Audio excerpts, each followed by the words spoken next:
இன்னைக்கு நிறைய பேருடைய வாழ்க்கையில் ஸ்டேட்டஸ் மாறிடுச்சுன்னா, நம்முடைய வாழ்க்கை மாறிடுச்சுன்னா, நம்முடைய தரம் வளர்ந்துச்சுன்னா நம்ம யாருன்றதே சொல்லவே மாட்டோம். இன்னைக்கு கர்த்தர் உங்களையும் என்னை உயர்த்தும் போது, பெருமை பாராட்டும் போது, நம்மை சிறந்த உயர்ந்த இடங்களில் வைக்கும் போது நம்முடைய வந்த இடத்தை ஒருபோதும் மறக்கவே கூடாது.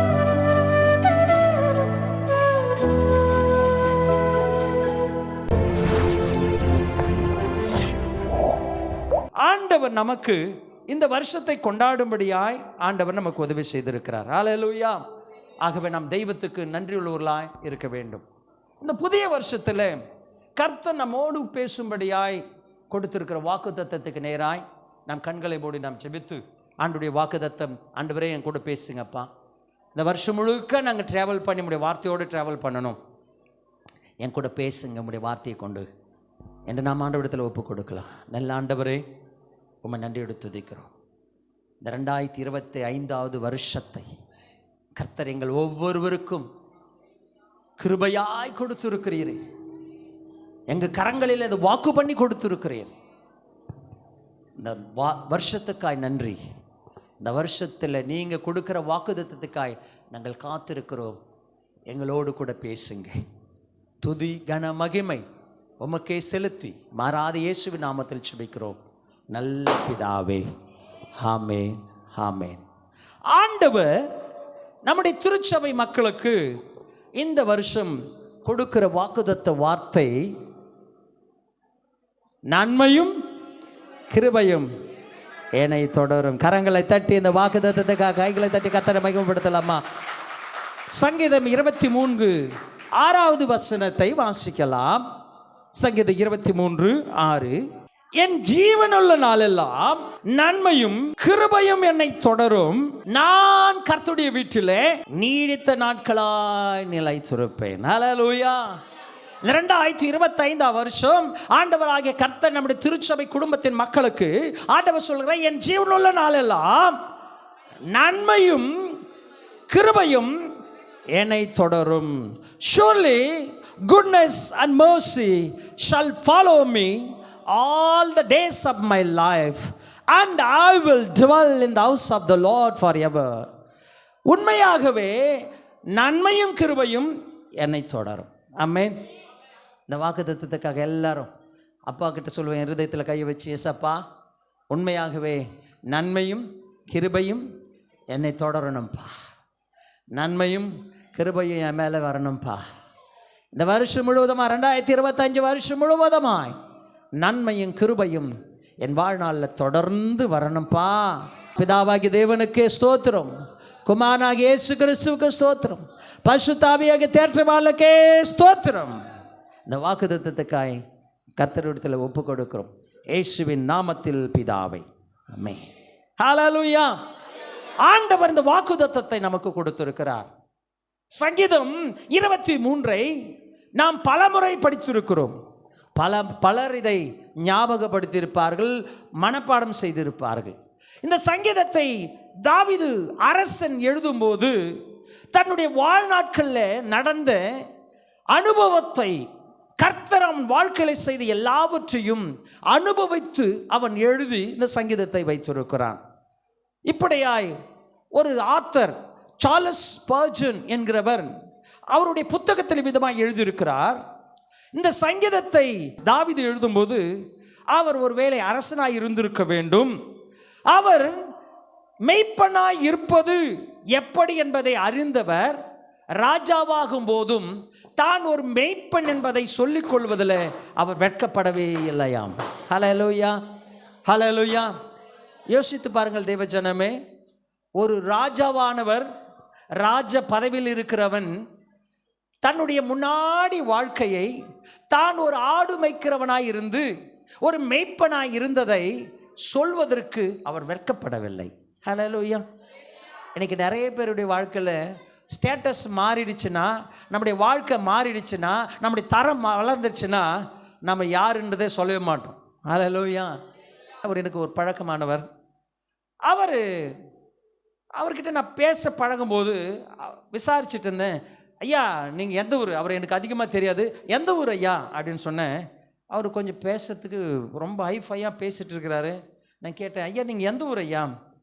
பிரதர் பாஸ்டர் நான் வந்து மதுரைக்காரன் பிரதர், நான் மதுரைக்காரன் பிரதர் அப்படின்னார். என்ன மதுரைக்காரனா? என்னையா இந்த ஊரில்? ஆமாம் நான் மதுரைக்காரனா எல்லாருக்கும் தெரியும், அந்த பக்கத்தில் இருந்து வந்த எல்லாரும் நினச்சிப்பாங்க நான் பட்டிக்காடு இல்லை என்று சொல்லி அவர் தன்னை குறித்து மேன்மையாய் பேசி கொண்டிருந்தார். நான் யோசிச்சுட்டு இருந்தேன், என்ன இந்த பக்கத்தில் இருக்கிறவர். அப்புறம் அவங்க சொந்தக்காரங்களெல்லாம் இந்த ஊர் பக்கத்தில் இருந்தாங்க. விசாரிச்சுட்டு அவரை பற்றி இன்னொருத்தர்கிட்ட கேட்டேன், என்னையா இவர் வெளியூருக்காரராம இங்கே எப்போ வந்து செட்டில் ஆனார் அப்படின்னு. அவர் சொன்னார், ஐயா அவர் எந்த ஊருன்னு உங்களுக்கு தெரியுமா? மதுரையா, அவர் வட மதுரையா, வடையை ஆள் சாப்பிட்டான், அவன் வடையை சாப்பிட்டு, இந்த வட மதுரை தான், வடையை சாப்பிட்டு மதுரைன்னுகிறாரியா அவர் தன்னை ஸ்டேட்டஸ். இப்போ நிறைய பேர் தான் வளர்ந்த பின்பதாய் தான் எந்த இடத்திலிருந்து வந்தேன், எந்த குடும்பத்திலிருந்து வந்தேன் என்று சொல்வதற்கு அச்சப்படுவார்கள். நீங்களும் சொல்லுவாங்களா? நம்ம ஊருக்காரங்க சொல்லுமா, சென்னையில் படிக்க போயிட்டீங்க, எல்லாம் நாங்களாம் சென்னை கேர்ள்ஸ், தொலைவேடுன்னு சொல்ல எப்போ நான் சொல்லி சந்தோஷப்பட்டுருக்குமா?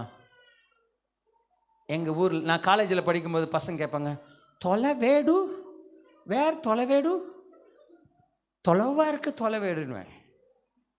நிறைய பேருக்கு நம்ம ஊர் தொலைவேடுன்னு சொல்ல வெக்கமாக இருக்கும்ல, அதனால் நம்ம சொல்லும் போதே சொல்லுவோம், நாங்கள் ஊத்துக்கோட்டை, அப்புறமா பெரியபாளையம், அதிகபட்சம் கொஞ்சம் பெரியபாளையத்தில் எங்கே அப்படின்னு கேட்டால் தண்டலம். தண்டலமா? நாங்கள் கூட தண்டலம் தான், நீங்கள் தண்டலத்தில் எங்கேன்னு அப்புறமா தான் சொல்லுவோம். தண்டலத்துக்கு கொஞ்சம் உள்ளே போகணும். நம்ம ஸ்டேட்டஸை சொல்ல, நம்ம ஊரை சொல்ல, நம்ம குடும்பத்தை. நிறைய பேர் அப்பா அம்மா யாரும் காலேஜில் சொல்லிக்க மாட்டாங்கல்ல. அப்பா அம்மா கொஞ்சம் ஸ்டைலாக இருந்தால், கொஞ்சம் பைக்கில் காரில் வந்தால் இவங்க அப்பா அம்மான்னு சொல்லுவோம். அப்பா அம்மா நல்ல பழைய துணி போட்டுட்டு இருந்தாலோ சொல்ல வைக்கப்படுவோம். ஆனால் தாவீது ராஜாவாகினான். தன்னுடைய 30வது வயதிலே அவன் அரசபைக்கு போய்விட்டான். 15வது வயதிலே அவன் ராஜாவாக அபிஷேகம் பண்ணப்பட்டான். 15 ஆடு மேய்த்து கொண்டிருக்கிறான். ஹல்லேலூயா. சும்மா இல்லை, சாமுவேல் தீர்க்கதரிசி அவனுடைய ஈசாயின் வீட்டிலே கர்த்தர் அபிஷேகம் பண்ணுகிற ராஜா இருக்கிறார் என்று சொல்லி சவுலை அவர் தள்ளி வேறொரு ராஜாவை ஏற்படுத்த வேண்டும் என்று ஈசாயின் வீட்டுக்கு ஆண்டவர் அனுப்பும்போது அவனுடைய அண்ணமார்கள் எல்லாத்தையும் பார்த்து இவன் இல்லைன்னு ஆண்டவர் சொல்லி நோ நோ நோ நோ, எல்லாரும் முடிஞ்சு போச்சே. 7 பேர் முடிஞ்சாச்சு. இப்போ அப்பா கிட்ட கேட்குறாரு, ஈசாய் கிட்ட, எப்பா சாமுவேல் கேட்குறான், ஐயா இவங்க உங்கள் வீட்டில் அவ்வளோதானா, இன்னும் வேற யாராவது இருக்கிறாங்களா? ஏன்னா நான் வந்த எல்லாரையும் பார்த்துட்டு எல்லாரையும் ஆண்டவர் நோ சொல்லிட்டாரு. உங்கள் வீட்டு பிள்ளைங்க எல்லாம் வந்த போயாச்சே, வேற யாரனா இருக்கிறாங்களா? அதுக்கப்புறம் தான் அப்பாவை சொல்கிறாரு, ஆமாம் இன்னொருத்த இருக்கிறான், அவன் ஆடு மேய்த்து கொண்டிருக்கிறான். ஆடு மேய்க்கிற சிறுவனை அழைத்து கர்த்தர் அபிஷேகம் செய்தார். இப்படிப்பட்ட தாவீது 15-16 வயதுகள் ஆகிறது. கோலியாத்தை சந்திக்கிறான். அங்கு ஒரு முதல் யுத்தம், வெற்றி பெறுகிறான். இதற்கு முன்பதாய் கரடி சிங்கத்தோடு யுத்தம் செய்து வெற்றியும் பெறுகிறான். இப்படி 15 வயதில் அபிஷேகம் பண்ணப்பட்டவன் காத்திருந்தான். 18 வயதுக்கு மேலே யூதர்கள் கட்டாயமாக அவர்கள் சேவை செய்ய வேண்டும், மிலிட்டரியில் சேவை செய்ய வேண்டும். அவன் சகோதரர்கள் செய்கிறதை போல இவனும் சேவை செய்தான், சண்டையிட்டான், வெற்றி பெற்றான். 15 வருடம் காத்திருந்தான் ராஜாவாய் திரும்ப அரியவனை ஏறுவதற்கு. ஹல்லேலூயா. இதுவரைக்கும் காத்திருந்தவன் 15 வருடம் முடிந்த பின்பதாய் ராஜாவாய் அபிஷேகம் பண்ணப்படுகிறான். இப்போ ராஜாவை அபிஷேகம் பண்ணப்பட்ட பின்பதாய் இவனை போல ராஜா இல்லை என்பதை போல ஆண்டவன் தன் இருதயத்துக்கு ஏற்றவன் என்று சொல்லுகிறார். ஆனாலும் அவன் ஒரு ஆடு மேய்க்கிறவன் என்பதை சொல்லிக்கொள்ள அவன் வெட்கப்படவே இல்லை. கைகளை தட்டி கர்த்தரை மகிமைப்படுத்தினான். எனக்கு அன்பான தேவ ஜனமே, இன்றைக்கு கர்த்தர் உங்களையும் என்னை உயர்த்தும் போது, பெருமை பாராட்டும் போது, நம்மை சிறந்த உயர்ந்த இடங்களில் வைக்கும் போது, நம்முடைய வந்த இடத்தை ஒருபோதும் மறக்கவே கூடாது. ஹல்லேலூயா. பெற்றோரையோ, நீ வளர்ந்த பிறந்த வீட்டையோ, குடும்பத்தையோ, ஊரையோ, சொந்த பந்தங்களையோ நீ ஒருபோதும் மறக்கக்கூடாது. ஹல்லேலூயா. தாவீதுக்கு அந்த குணம் இருந்தது. தான் யார் என்பதை சொல்லிக்கொள்ள அவன் வெட்கப்படவில்லை. அது ஆண்டவன் ரொம்ப பிடிச்சிருந்த ஆண்டவருக்கு. சங்கீதத்தில் நீங்கள் வாசிக்கும் போது இந்த சங்கீதம் 6 வசனம் 23வது சங்கீதம் 6 வசனம். ஆனால் அந்த 6 வசனத்தில் ஏறத்தாழ 16 முறை அதில் நான் என் என்ற வார்த்தையை தாவீது குறிப்பிட்டிருக்கிறார். நீங்கள் வாசிங்கன்னாக்கா, கர்த்தர் என் மேய்ப்பராய் இருக்கிறார், நான் தாட்சியேன், அவர் என்னை புல்லிடங்களில் மேய்த்து என்னை கொண்டு போய் விடுகிறார், அவர் என் ஆத்துமாவை தேற்றுகிறார், என்னை நீதியின் பாதையிலே நடத்துகிறார், நான் மரண பள்ளத்தாக்கில் நடந்தாலும் தேவரீர் என்னோடு கூட இருக்கிறீர், என்னை தேற்றும், என் சத்துருக்களுக்கு முன்பதாக எனக்கு ஒரு பந்தி, என் தலையை எண்ணெயால் என் பாத்திரம் நிரம்பி வழிகிறது, என் ஜீவனுள்ள நாளெல்லாம் என்னை தொடரும், நான் கர்த்தருடைய வீட்டில் என்று சொல்லி 6 வசனத்தில் 16 இடத்துக்கு மேலாக அவர் தான் என் என்ற வார்த்தையை அவர் குறிப்பிட்டிருக்கிறார். ஹல்லேலூயா. எனக்கு அன்பான தேவச்சனமே, இந்த 16 வார்த்தை எதை குறிக்கிறது? ஆண்டவருக்கும் தனக்கும் உள்ள உறவை அவர் உறுதிப்படுத்தி நெருக்கத்தை அவர் ஏற்படுத்துகிறார். அவர் இவ்விதமாய் கூட எதிர்க்கலாம், கர்த்தர் உலகத்தின் மெய்ப்பராயிருக்கிறார் என்று சொல்லி இருக்கலாம். ஹல்லேலூயா. இப்போ நம்ம கூட சொல்ல, இயேசு உலக ரட்சகர் சொல்கிறோமா இல்லைங்களா? இயேசு உலக தெய்வம் சொல்லுகிறார். ஆனால் அவர் அப்படி சொல்லாமல், உலகத்துக்கு தெய்வம் தான், ஆனால் அவர் என்னுடைய தெய்வன். ஹல்லேலூயா. இது பர்சானிஃபிகேஷன். அதாவது தனக்கு சொந்தமாக்கி என்னுடைய தெய்வம் உரிமை கொண்டாடுகிறார்.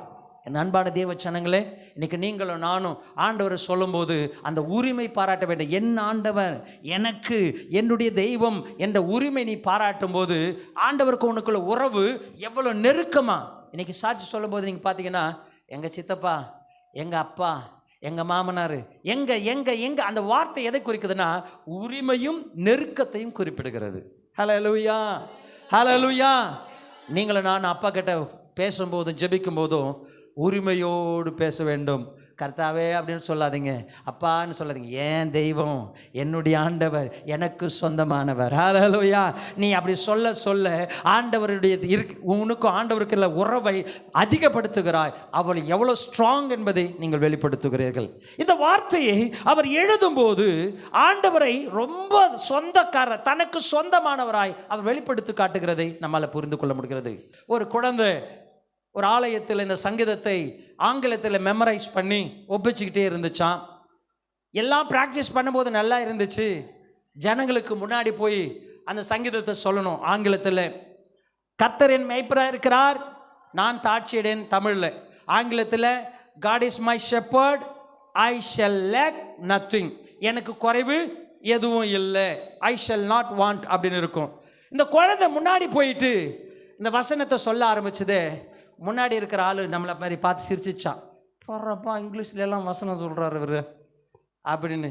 God is my shepherd அப்படின்னு இவங்க சிரிச்சிட்டாங்க.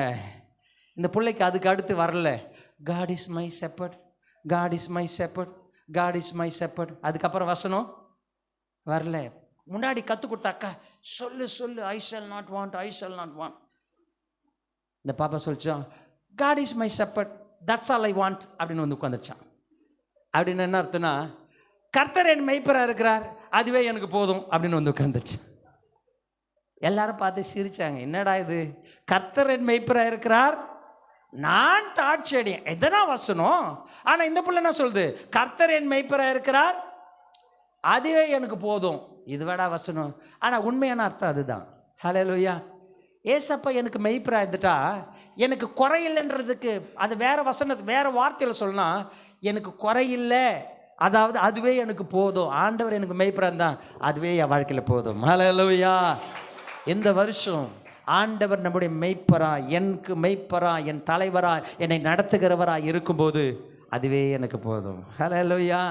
அதுதான் அந்த சங்கீதக்காரன் 6 வசனம் சொல்லுகிறது, கர்த்தர் என் மெய்ப்பரா இருக்கிறதுனால நன்மையும் கிருபையும் என்னை தொடரும். எது வரைக்குமா தொடருமா? என் ஜீவனுள்ள நாளெல்லாம். ஹல்லேலூயா. ஏசப்பா இந்த 2025 வருஷம் மட்டும்தாம்மாண்ணா நன்மை கிருபை நடக்கும். இல்லைப்பா, நீ உயிரோடு இருக்கிற வரைக்கும் நன்மை கிருபை நான் செய்வேன். ஹல்லேலூயா. ஏசப்பா என் கூட இது வருஷம் மட்டும்தானே இருப்பீங்க, நான் சர்ச்சுக்கு வந்தால் மட்டும்தானே இருப்பீங்க, இல்லை சர்ச்சை விட்டு கட்ட வச்சிருன்னு சில நினைக்கலாம். இல்லை, நீ சர்ச்சை விட்டு கட்ட வச்சாலும் அவன் கூட தான் இருப்பேன். ஹல்லேலூயா. நீ இந்த வருஷம் இல்லை, இந்த உலகத்தில் வாழற வருஷம் முழுவதுமாய் நன்மையும் கிருபையும் உன்னை தொடரும். கைகளை தட்டி கர்த்தரை மகிமைப்படுத்து தேவச்சனமே. தாவீதுடைய வாழ்க்கையில் நீங்கள் யோசிக்கலாம். அதை பகுதி பகுதியாக நாம் பிரிப்போம் என்றால், குழந்தை பருவம், வாலிபனாய் இருந்த பருவம், அவன் ஆடுகள் மேய்த்தது. ஆடு மேய்த்து அபிஷேகம் 15 வயசில் பண்ணப்பட்டு 16 வயசில் கோலியாத்தோடு சண்டையிட்டு 18 வயசில் மிலிட்ரியில் சேரணும். மிலிட்ரியில் சேர்ந்த வருஷம் சண்டை. ஏன்னா கோலியாத்தோட சண்டை போட்டு ஜெயிச்சதுனால சவுல் ராஜாவுக்கு இவரை ரொம்ப பிடிச்சிருச்சு. அவர் மிலிட்ரியில் சேர்த்தாச்சு. ஏன்னா அவன் பொண்ணை கொடுத்து ராஜாவாக்க போகிறார். இவர் மிலிட்ரியில் சேர்ந்து சண்டையிட்டு ஒரே ஒரு யுத்தம் கூட தோக்கவே இல்லை. ஹல்லேலூயா. 30வது வயதில் ராஜாவாகிறான். ஸோ ஒரு வயசு ஆடு மேய்க்கிற பருவம், இன்னொரு பருவம் யுத்த பருவம், சண்டை போடுற மிலிட்ரி. அடுத்த பருவம் ராஜாவாக இருக்கிற பருவம். இவன் ஆடு மேய்க்கிற பருவம் சிறுவனாக இருக்கும் போதும் சரி, வாலிபனாக இருக்கும் போதும் சரி, யுத்த காலத்தில் போர் வீரனாக இருக்கும் போதும் சரி, ராஜாவாய் அரசாண்ட போதும் சரி, கர்த்தரை மாத்திரம் பிடிச்சு கொண்டே இருந்தானா. ஹல்லேலூயா. சூழ்நிலைகள் மாறினது, அவன் பெயர் மாறினது, அவன் பதவி மாறினது, அவன் வாழ்க்கையின் தரம் மாறினது.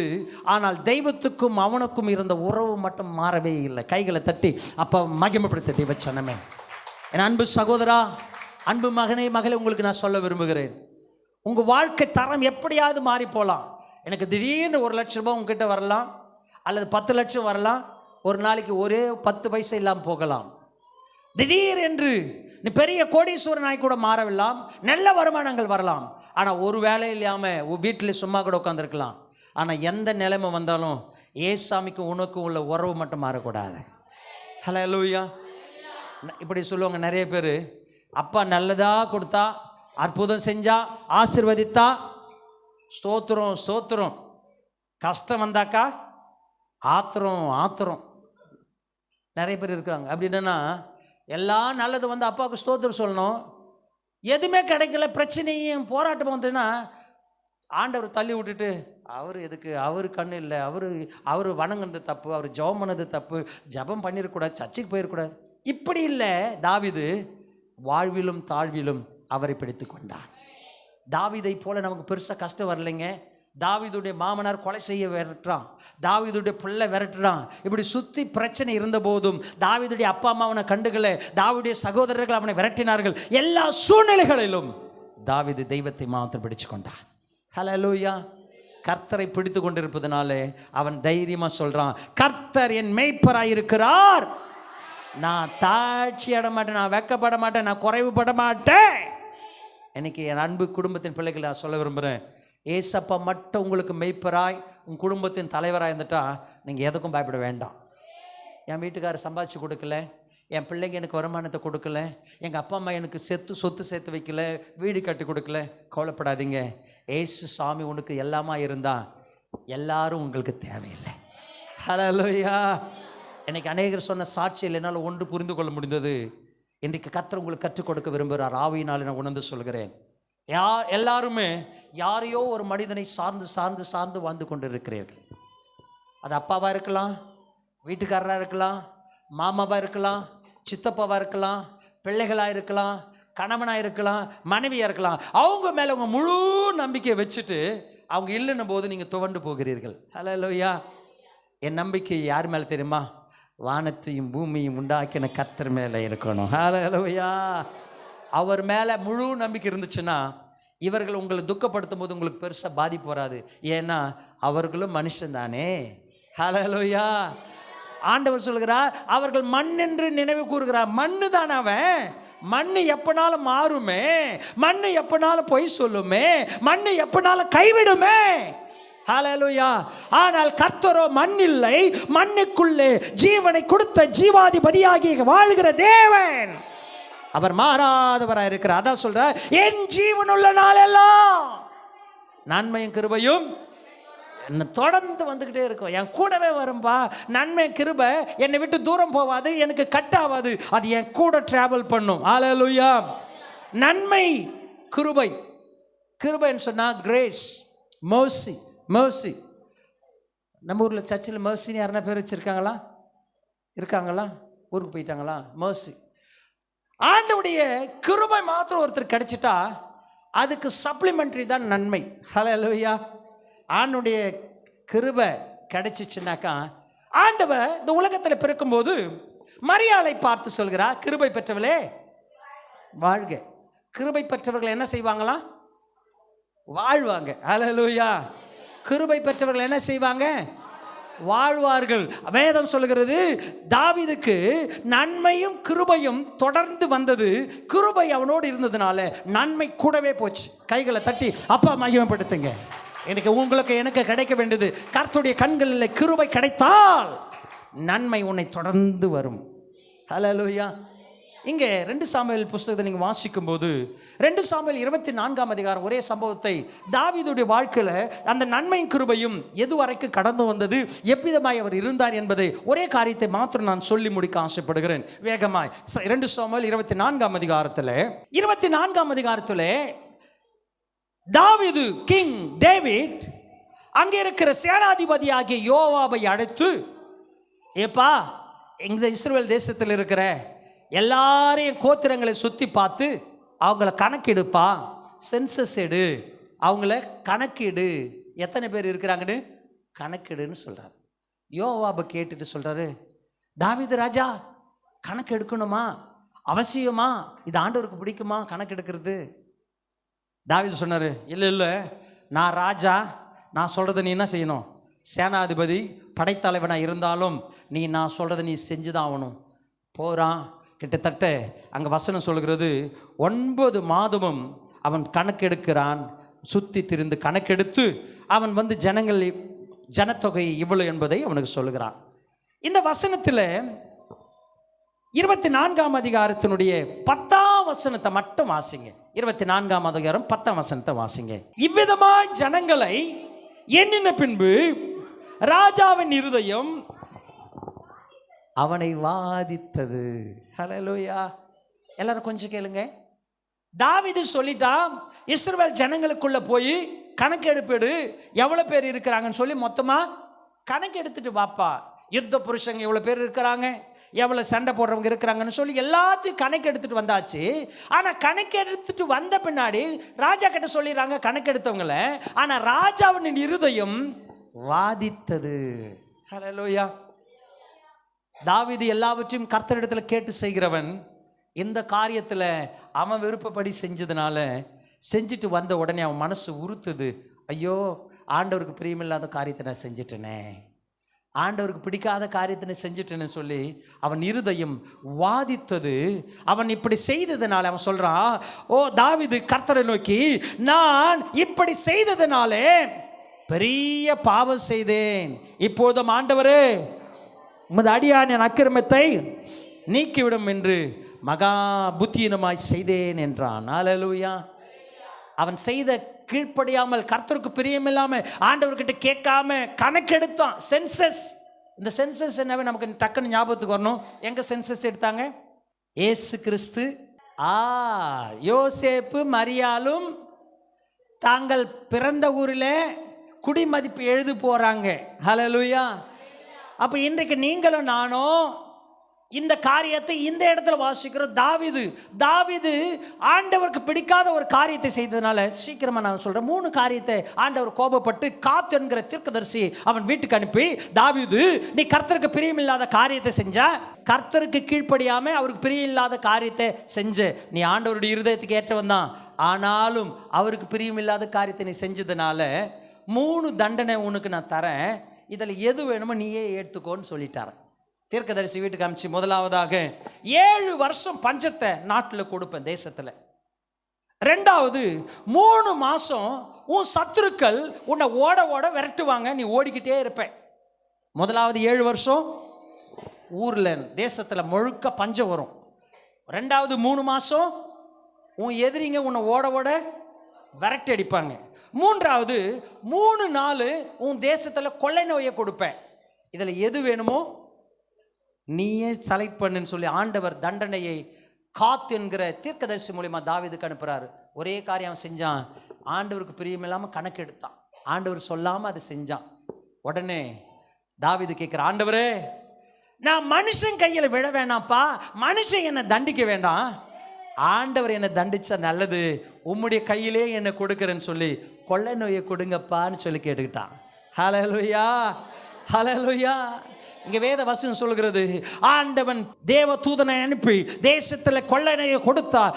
இஸ்ரவேல் தேசம் முழுவதுமாய் இஸ்ரவேலர்கள் யூதா தேசம் முழுவதுமாய் கொள்ளை நோய் வந்ததுனால 74,000 பேர் செத்து போனாங்க. ஹல்லேலூயா. 3 நாள் கொள்ளை நோய், 74,000 பேர் தேசம் முழுவதுமா. இந்த தேசம் முழுவதுமாய் கணக்கெடுத்தார்களே, அந்த கணக்கெடுப்புக்கான தண்டனை தேசம் முழுவதுமாய் 74,000 பேர் செத்தாங்க. இப்போ தேவ தூதன் வந்து அந்த இடத்த திரும்ப அழிக்கிறதுக்கு கை நீட்டிட்டு இருக்கிறாரு. இந்த வசனத்தை 16ஆம் வசனம் 24ஆம் அதிகாரம் 16ஆம் வசனம். ஆமென், ஹல்லேலூயா. தேவதூதன் எருசலேமை அழிப்பதற்கு தன் கையை நீட்டி வச்சுன்னு இருக்கிறாரு. அப்படியே தொடர்ந்து அழிச்சுக்கிட்டு வந்துக்கிட்டே இருக்கிறார். 74,000 பேர் அதுக்குள்ளே செத்தாச்சு. கையை நீட்டியே வச்சுருக்கிறாரு. இப்போ தாவீது ஆண்டவர் இடத்துல கெஞ்சி மன்றாடி ஜெபித்த போது கர்த்தர், வேதவசனம் சொல்கிறது, ஆண்டவன் தேவதூதனை நோக்கி, கர்த்தர் அந்த தீங்குக்கு மனஸ்தாபப்பட்டு ஜனங்களை சங்கரிக்கிற தூதனை, போதும்பா நிறுத்திடு, என் ஜனங்களை அழிக்காதேன்னு சொல்லிட்டாராம். ஹல்லேலூயா. எனக்கு அன்பான தேவ ஜனமே, இன்றைக்கு தாவீது செய்த தவறுக்காக அந்த வசனத்தில் தாவீது கெஞ்சி மன்றாடுகிற ஒரு வசனத்தை மாத்திரம் நான் உங்களுக்காக, ஜனங்கள் உபாதிக்கிற தூதனை தாவீது கண்டபோது எல்லாரும் சாகடிச்சு நிற்கிறாங்க, தண்டனை வந்து நிற்குது. அந்த தூதனைக்கிட்ட தாவீது பார்த்து அவன் கர்த்தரை நோக்கி, இதோ ஆண்டவர்கிட்ட சொல்லலாம், இதோ நான் தான் பாவம் செய்தேன், நான் தான் அக்கிரமம் பண்ணினேன், இந்த ஆடுகள் என்ன செய்தது, உம்முடைய கை எனக்கும் என் தகப்பன் வீட்டுக்கும் விரோதமாக இருப்பதாக என்று விண்ணப்பம் பண்ணினான். ஹல்லேலூயா. தாவீது சொல்லிட்டு, ஆண்டவரே நான் தானப்பா தப்பு பண்ணேன், நான் தானே கீழ்ப்படியாமல் போனேன், நான் தானே உம்முடைய வார்த்தையை விட்டு விலகினேன், எனக்காக என் ஜனங்களை நீ தண்டிக்காதீங்கன்னு சொல்லி ஆண்டவரிடத்தில் அழுது முறையிட்டான். கர்த்தர் அவனுக்கு பதில் கொடுத்து தேவதூதனை சொன்னார், அழிக்கிறத நிறுத்திடுப்பா. உடனே சொல்கிறாரு, ஒரு பலியிடு, சர்வாங்க தகன பலியிடு, இந்த வாதை நின்று போய்விடும் என்று. திடீர்னு போகிறான். அந்த வசனத்தில் அர்பனாவின் அங்கே இருக்கிற ஒரு அர்பனாவின் இடத்துல போயிட்டு அந்த ஆடுகளையும் மாடுகளை வாங்கி அந்த இடத்துல பலியிடும்படியாய் அவன் ஒரு மாட்டை ஆயத்தப்படுத்தி ஒரு இடத்துல ஒரு களத்தில் பலியிடுகிறான். சர்வாங்க தகன பலியிட்டான், சமாதான பலிகளை இட்டான். ஹல்லேலூயா. அவன் சர்வாங்க தகன பலியும் சமாதான பலியும் இட்ட பின்பதாக, பலி கொடுத்த பின்பதாய் வாதை நின்று போயிற்று. ஹல்லேலூயா. இப்போ வாசிங்க 24வது வசனம். ராஜா அர்வனாவை பார்த்து, அப்படி அல்ல, நான் இலவசமாய் வாங்கி என் தேவனாகிய கர்த்தருக்கு சர்வாங்க தகன பலிகளை செலுத்தாமல் அதை உன் கையிலே விலைக்கிரயமாய் வாங்குவேன் என்று சொல்லி 50 வெள்ளிக்கு அவன் காசு கொடுத்து வாங்கி பலி செலுத்துகிறான். அந்த அர்பனா சொல்கிறான், அர்பனா ராஜாவை நோக்கி, உம்முடைய தேவனாகிய கர்த்தர் உம்மிடத்தில் கிருபையாயிருப்பாராக. ஹல்லேலூயா. பா, ஆபத்து, உன் ஜனங்களுக்கு கொள்ளை நோய், ஜனங்கள் செத்து கொண்டிருக்கிறார்கள், உனக்கு ஆபத்து வந்து விட்டது. ஆனாலும் நீ கர்த்தரிடத்தில் மண்டாடினாலே, நீ ஜெபம் பண்ணிருந்தனால கர்த்தர் உனக்கு கிருபையாயிருப்பாராக. ஹல்லேலூயா. இன்றைக்கு ஆண்டவர் நம்ம மேலே கிருபை வச்சிருக்கிறார். கிருபை வச்சதுனால நன்மை செய்வார். ஆண்டவர் கொள்ளை நோயை நிறுத்தினார். அந்த வசனத்துடைய அதிகாரத்துடைய கடைசி வசனம் சொல்கிறது, அப்பொழுது கர்த்தர் தேசத்தில் செய்யப்பட்ட வேண்டுதலை கேட்டருளி, தேசத்தில் அவர் செய்த வேண்டுதலை கேட்டருளி இஸ்ரவேல் மேல் இருந்த அந்த வாதை நிறுத்தப்பட்டது. கைகளை தட்டி கர்த்தரை மகிமைப்படுத்த தேவ ஜனமே. இஸ்ரவேலின் மேல் இருந்த வாதை, தாவீதின் விண்ணப்பத்தையும் அவன் ஆண்டவரிடத்தில் மன்றாடின மண்டாட்டையும் கேட்டு அந்த வாதை நிறுத்தப்பட்டது. காரணம், கர்த்தர் அவன் மேல் கிருபையாயிருந்தார். ஹல்லேலூயா. கிருபையாய் அவர் இருந்ததினாலே அவங்களுக்கு செய்த தீமையை நிறுத்தி நன்மையை செய்தார். இன்னைக்கு ஆண்டவர் இந்த வருஷத்தில் உங்க மேலே என் மேலே கிருபை வச்சு அவர் நன்மை செய்ய போகிறார். நன்மையும் கிருபையும் நம்மை தொடர்ந்து வரப்போகிறது. உண்மைதான், தாவீதை போல நம்ம ஆண்டவர் கீழ்ப்படியாமல் 24 வருஷம் ஆண்டவர் கீழ்ப்படியாமல் போனது உண்மைதான். ஆண்டவரை விட்டு விலகி போனது உண்மைதான். ஆண்டவரை விட்டு நம்ம தூரம் போனது உண்மைதான். ஆண்டவருடைய ஆலயத்தில் கலந்து கொள்ளல, ஜெபம் பண்ணல, கர்த்தருடைய காரியத்தை சரியா செய்யல, உண்மைதான். கீழ்ப்படியாமல் போனது உண்மைதான். தாவீது சொல்கிறான், ஆண்டவரே நான் செய்த பாவத்துக்கு என்னை தண்டியும், என் நாடுகள் என்ன செய்தது என்று அவன் பரிந்து பேசினான். இன்னைக்கு கர்த்தருடைய பிள்ளைகளாக இருக்கிற நீங்களும் நானும் நாம் ஆண்டவரத்தில் ஒப்பு கொடுத்து ஜெபிக்கும் போது நம் நிமித்தமாய் பாதிக்கப்படுகிற நம்முடைய சபையாக இருந்தாலும் குடும்பமாக இருந்தாலும் கர்த்தர் கிருபையாய் அதை மன்னித்து நன்மை செய்ய வல்லவராக இருக்கிறார். அல்லேலூயா. போன வருஷம் சாட்சி, ஆண்டவர் என் வீட்டில் ரொம்ப துக்கம் கொடுத்தாரு, ரொம்ப பிரச்சனை. இந்த சங்கீதம் 24 சங்கீதம் என்ன தெரியுங்களா? உங்கள் துக்கத்துக்கான விடுதலை தான் 23ஆம் சங்கீதம். இதை வாசிக்கும் போது ஆசிரியர்கள் சொல்கிறார்கள், சங்கீதம் 23 துயரப்பட்டு வேதனைப்பட்டு வழி தெரியாமல் கடலிலே சிக்கிக் கொண்டு இருக்கிறவனுக்கு கரை சேர்வதற்கான கரைதான் சங்கீதம் 23. ஹல்லேலூயா. போரிலே பலன் இல்லாமல் தோற்று போவோம் என்ற நிலையில் இருக்கிறவனுக்கு தைரியத்தை கொடுப்பது தான் சங்கீதம் 23. வாழ்க்கையில வழி இல்லாமல் தவித்து கொண்டிருக்கிறவனுக்கு வழியை கொடுப்பது தான் சங்கீதம் 23. ஹல்லேலூயா. இன்னைக்கு நம்முடைய வாழ்க்கையில கர்த்தர் நமக்கு கிருபையா இறங்கி அவர் நன்மை செய்ய போகிறார். எது வரைக்கும்? வாழ்க்கையில் தெரியலப்பா, இது வரைக்கும் எனக்கு வாழ்க்கை போகுது, இவர் இல்லை, எங்கள் வீட்டுக்கார் இல்லை, எங்கள் அப்பா இல்லை, என் சொந்த பந்தம் இல்லை, இனி என் வாழ்க்கை எவ்வளோ தூரம் போகுது தெரியாமல் இருக்கிறீங்களா? உங்களுக்கு வழிகாட்டுவது தான் சங்கீதம் 23:6. கர்த்தர் அவர் உன்னுடைய வாழ்நாள் முழுவதும் உன் ஜீவனுள்ள நாளெல்லாம். ஆமென். இப்போ சொல்லுங்க, வாக்குத்தத்தத்தை விசுவாசத்தோடு சொல்லுங்க, என் ஜீவனுள்ள நாளெல்லாம் நன்மையும் கிருபையும் என்னை தொடரும். யாரெல்லாம் வரல என் கூட, வராமல் போகலாம். யார் எனக்கு உதவி செய்யலாம், செய்யாமல் போகலாம். யார் என்னை நேசிக்கலாம், நேசிக்காமல் போகலாம். ஆனால் நன்மையும் கிருபையும் செய்கிற ஆண்டவர் என் கூடவே வருவார். கைகளை தட்டி கர்த்தரை மகிமைப்படுத்துதே வச்சனமே. அப்போ அவர் நன்மை கிருபையும் செய்கிறாரு. நான் செய்ய வேண்டிய வேலை என்ன? அந்த சங்கீத பகுதியினுடைய கடைசி வருது, நான் கர்த்தருடைய வீட்டில் நீடித்த நாட்களாய் நிலைத்திருப்பேன். நாம் செய்ய வேண்டியது இதுதான். இந்த வருஷம் நான் என்ன செய்ய போகிறேன் தெரியுங்களா? கர்த்தருடைய வீட்டில் நிலைச்சிருப்பேன். எப்போவும் நிலைச்சிருப்பேன். சாப்பாடு இல்லை, வேலை இல்லை, வருமானம் இல்லை, எப்போ நிலைச்சிருப்பேன். சொல்லலையே இது வரைக்கும். சாப்பாடு இல்லைனாலும், பல வேணுமானாலும், கடன் வந்தாலும், கண்ணீர் வந்தாலும், என் வீட்டில் இழப்பு வந்தாலும், நன்மை நடந்தாலும், வேலை கிடைச்சாலும், நல்ல வருமானம் வந்தாலும், கல்யாணம் ஆனாலும், வீட்டுக்காரன் நல்லா இருந்தாலும், நல்லா இல்லாமல் இருந்தாலும், ஆமென். நீங்கள் நானும் நிலைச்சிருந்தா, அப்பா சொல்லிட்டாரு, அவர் கிருபையாய் உனக்கு இறங்கி உனக்கு நன்மை உன் வாழ்நாள் முழுக்க தொடருமா. யாரை குறித்து பயப்பட வேண்டாம். இந்த வாக்குத்தத்தம் உங்கள் வாழ்க்கையில் முழுசாக நடந்து வரும். ஒரு வீட்டில் ஒரு பெரிய கோடீஸ்வரன் தான். கோடீஸ்வரன் நம்ம எண்ணி பார்க்க முடியாத கோடீஸ்வரன். ஆனால் அவங்களுக்கு பிள்ளையே இல்லை, இறந்து விட்டார். இறந்துட்டு பின்னாடி அவர் நிறைய சமூக சேவை செய்வாராம். நிறைய சமூக செய்யறதுனால அந்த சொத்துக்கள் எல்லாம் ஏலம் விடலான்னு சொல்லிட்டு கொண்டு வந்துட்டாங்க. மதியம் 12 மணிக்கு ஏலம் விடுறது. எல்லாரும் 10 மணிக்கு 12 மணிக்குன்னா 8 மணிக்கே வந்து உட்காந்துட்டான். ஏன்னா அந்த வீட்டில் இருக்கிற சோஃபா ரொம்ப காஸ்ட்லி, அந்த வீட்டில் இருக்கிற மெத்தை ரொம்ப காஸ்ட்லி, அந்த வீட்டில் இருக்கிற எல்லாம் கபோர்டெல்லாம் நல்ல டீக்குட்டு, சந்தன மரம், அப்படி இப்படின்னு விலை உயர்ந்ததாக இருக்குது. அவங்க வீட்டில் இருக்கிற பொருள் மாத்திரம் இல்லை, அவங்க நிலம், கம்பெனி எல்லாம் காஸ்ட்லி. எல்லாரும் ஏலத்தில் எடுத்துக்கலான்னு சொல்லி வந்திருக்கிறாங்க. ஏலம் விடுறதுக்கு 12 மணி. எல்லாரும் ரொம்ப நேரம் காத்திருக்கிறாங்க. 12 மணி ஆனது. ஏலம் விடுறவர் வந்து சொன்னாராம், நான் ஏலம் விடுறதுக்கு முன்னாடி ஒரே ஒரு காரியம், அதை நீங்கள் முடிச்சுட்டு பின்னாடி நான் ஏலம் விட்டுற போகிறேன்.